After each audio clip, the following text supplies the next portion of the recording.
can't lie, the first legs of the Champions League playoffs delivered massively. We saw some shock results, some crazy games, and some crazy drama in almost every single game. We're back with the second legs, and in this video, I am going to be predicting the winner of every single one of those second legs and who I think will progress to the round of 16. Put down in the comment section what you guys' predictions are. Put down in the comment section what you guys are looking forward to, the game that you are highly anticipating, and X, Y, and Z. But before we get to it, make sure you all like the video right now. Subscribe to the channel if you're new to the channel. Hype as well. I don't know what it does, but it helps with something. And of course, as I said, comment your own prediction. Let's go straight into it with the first game being Atletico versus Club Brugge, and the first leg was absolute crazy. You would think in the first leg, after the first half and the 2-0 to Atleti, and here's me thinking, you know what, Atleti is gonna continue in the second half, take a nice little healthy lead, 3-1, 4-1, 4-2, take it to the second leg, and the tie is pretty much done. But Club Brugge came back. Club Brugge came back from literally, they started the second half firing on all cylinders. They made it 2-2, then Atleti scored, and then they scored again to make it 3-3. Like, Club Brugge made a very respectable, very courageous comeback. Now, it's the second leg. Now, it's Wanda. Well, not Wanda. The Riyadh Air Metropolitano, whatever that's called, fam. But I'm going to be real. Atleti, they've got too much firepower. Too much firepower. Defensively, they're not as consistent as people think they are. People have them as Simeone ball, haram ball, defensive ball. If you still think like Simeone is playing haram ball in 2026, then you're living in 5, 6, 7 years like ago, fam. Like move past, fam. Like, Simeone at the moment is playing full attacking ball, and I feel like that's going to be the case in this game. And I think Atletico, they've got too much firepower. Lookman scored his first La Liga goal. Julian is back in the scoring form. Antoine is back as well, like doing a nice little couple games that he's having. And I think they will continue, and I think they will win. So my prediction is, for this tie, I'm expecting Atletico to progress to the round of 16, even though Club Brugge, fair play. Nice little grind, you know what I mean? Nice little fight back in the first leg, but I think it'll be too much in the second leg. Then we've got Leverkusen versus Olympiacos, and this game pretty much ended within 2-3 minutes, where Schick scored 2 goals within 2 minutes and ended the game. Like, even the first half, Leverkusen should have scored. Olympiacos had a goal disallowed, but it didn't matter. But I just feel like the game is done. Listen, bro, it's 2-0. The fact that if Olympiacos want to come back, they have to score 3-4 goals in the second leg, and that's hoping Leverkusen don't score. Let's be real, that's not going to happen. I'm expecting Leverkusen. That's not no reason to break this down. Bro, Leverkusen will win. I think they'll win again, and they'll progress to the round of 16. But here we have it. One of the massive shock results that happened in the first legs. Glimt beat Inter at home 3-1. 3-1. There's a reason why when we got Benfica in the playoffs, it was going to be between Benfica and Glimt. I made it very clear. I don't want Glimt. I just don't want to face them. They are a very difficult side. Already, just this Champions League run, they've beaten Man City at home. I think it was 3-0. They beat Atleti away 2-1. So Glimt, they're not a joke. They're not just a scrub team. They're not a small team. Brother, they've got a lot of pieces that can hurt you in transition. We saw the 3 goals which they scored. One of the first goals which they scored was a nice combination play. 6, 7, 8 passes, nice little passage that led to the goal. Bro, they press, they counter-press very hard. They don't get tired, and this is what I don't understand. Because, bro, Norway, they've stopped playing. They haven't played an actual league game for the past 3 months due to the winter break. Like, in Norway, in Scandinavia in general, they've got a massive winter break. So they haven't played an actual league game or professional league, an actual, forget friendlies, but they haven't played an actual game since November.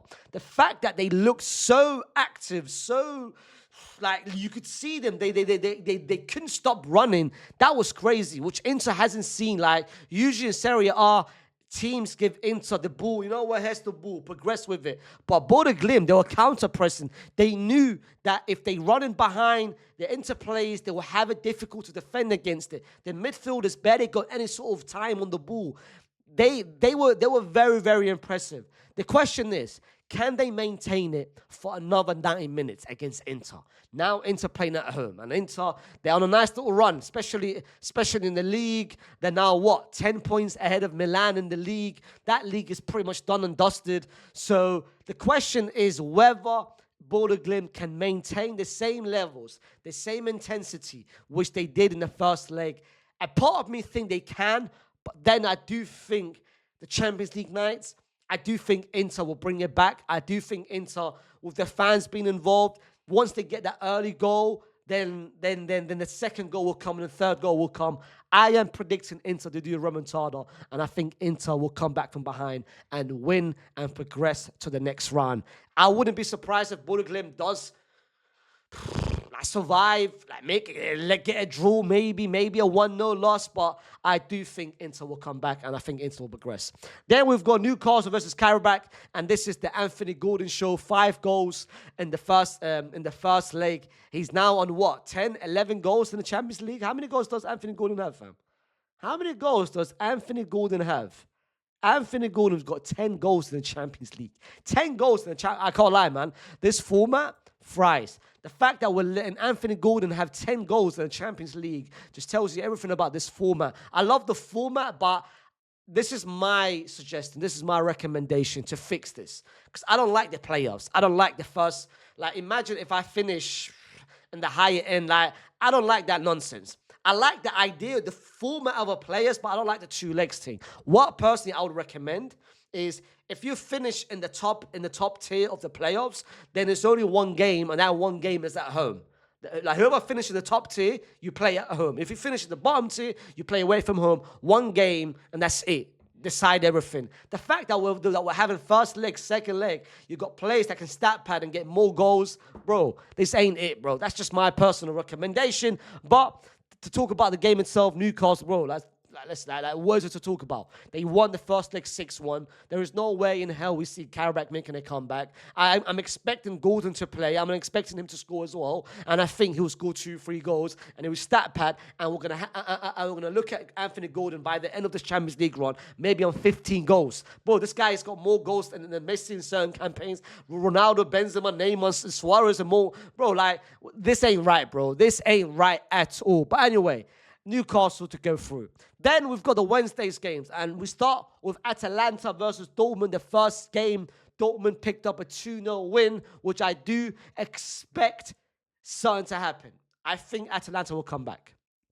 I've got a feeling Atalanta will make a crazy comeback. I don't trust Dortmund's defense, and I think this game right here, it was a good game for Dortmund because at one point, I think they were losing, if I'm not mistaken. Yeah, they were losing. They were losing 2-1. They were losing 2-0, and they came back.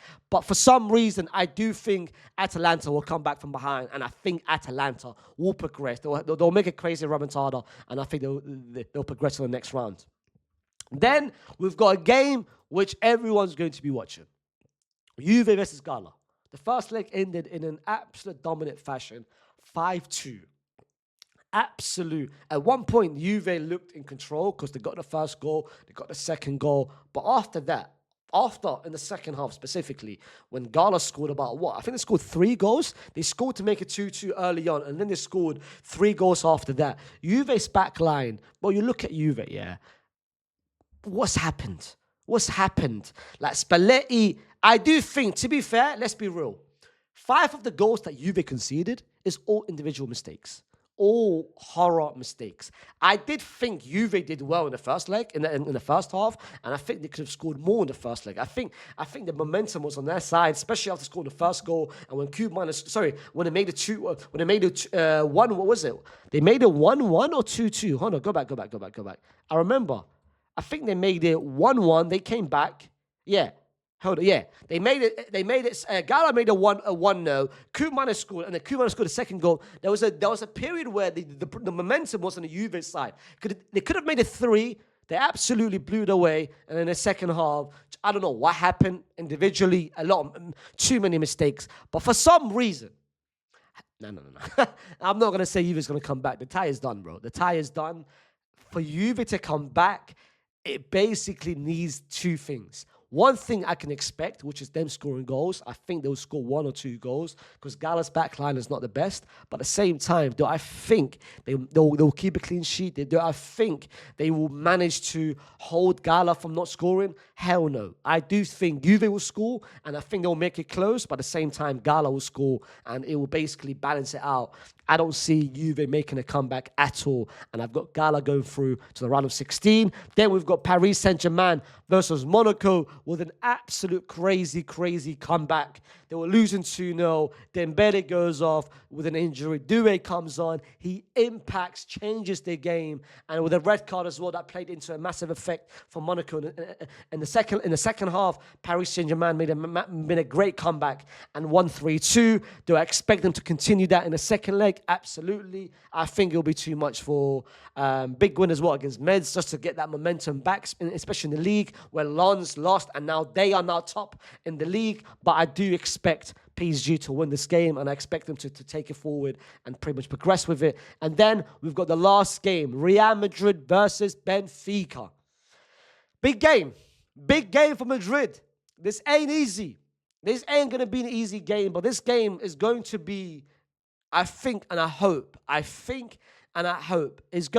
different storylines for this game. The first storyline is, of course, the Vinicius Junior Cristiano situation. I don't think Cristiano will start. I'll be very surprised if Cristiano starts this game. So I expect him to be on the bench and maybe come in the second half. But if he does come in the second half, if he plays any sort of minutes, I want the Bernabeu crowd. I want every single fan in that stadium to boo, to whistle Cristiano whenever he touches the ball. The second storyline is no Jose Mourinho. He got a red card, which I think purposely he wanted it because he wanted to miss the second leg, just because he doesn't want to make a return to the Bernabeu since leaving in 2013. But after what he said in his post match conference, the words that he said, like him defending the situation, him blaming Vinicius Junior for celebrating the manner that he did, which led to Cristiano calling him what he did, absolutely disgraceful. And I can't lie, I think Vinny was upset, and I saw reports that Vinny was absolutely fuming at the words that Jose said, which for me, someone that I absolutely love Jose, but the fact that he said those kind of words and trying to defend Benfica, trying to use Eusebio, well, Eusebio is our greatest player ever, and he's black, we can't be racist. What kind of, bro, like Jose, just that press conference, I looked in, I'm like, are you okay, fam? Are you absolutely okay? That's another storyline. The third storyline is that Real Madrid lost against Osasuna, and they need to bounce back. Something which we haven't done with Arbelo well this season is that when Arbelo has taken over, that we haven't won 3 games in 1 week. We haven't done that at all. You can go back to the Monaco. Whenever we do well, we lose. We do well, we lose. We do well, we lose. This game is very important, especially because that we need to win and we need to get to the round of 16, and losing this game will be absolutely embarrassing, especially after winning the first leg. I expect Madrid to win, but the question is, are we going to suffer? I expect Benfica to attack, and they will attack, and I can see Benfica scoring a goal, and I think Rudiger, the good thing about Rudiger will be back, Trent will be back, but I expect us to win, and I expect us to score a lot of goals, and hopefully, if Cristiano does play, I want us to celebrate in front of him, just do everything against him, boo him, whistle him whenever he touches the ball. But I think Madrid will win, and I think it's going to be convincing. It's going to be with a big scoreline, and I think we'll win about 3-1, 4-1, and Vinny will score 2 goals. And I think he will celebrate in front of Cristiano. But those are my predictions for every single one of those games. I've got Atletico going through, Leverkusen going through, Inter going through, Newcastle going through, Atalanta making a remontada, Ghana going through, Paris going through, and Real Madrid going through to the round of 16. The Champions League round of 16 draw will be made on Friday. I'll be doing a watch along on this channel, and I'll be making my videos respectively for Madrid, whoever we get, and the full draw as a whole on Friday. Like the video, subscribe to the channel, comment your own draw, your own predictions on every single one of those games and which game you are looking forward the most. Hype the video, and I'll see you tomorrow with another video. By the way, shout out for all the love that this channel has been getting over the past couple of days. You guys have been loving it, the consistency. Come on, baby. We drop daily content on this second channel. Peace.